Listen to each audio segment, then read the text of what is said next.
Rreth një vit më parë, Gazeta Nacionale raportoi në ndyshimin se kompania GG Exclusive mashtroi klientët e saj kinse për ndërtimin e villave të Drurit. Përveç kësaj, pronari i kësaj kompanie, Granit Gojani, është duke u gjykuar edhe për shmangje nga tatimi. Po jam pronari i gjithë kësaj perandorie Net Group. A e ndini vetëm fajtor? Nuk e ndi vetëm fajtor.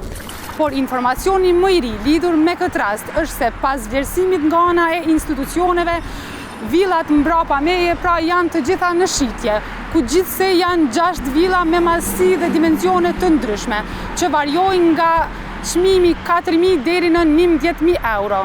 Agjencia për administrimin e pasurisë së sekuestruar dhe të konfiskuar i ka nxjerrur në shitje pra gjithsej 6 villa. Vlen të theksohet se bëhet fjalë pra për të gjitha villat të cilat janë të ekspozuara tek ish-zyret e kompanisë GG Exclusive këtu në Çagllavic, pra në komunën e Prishtinës.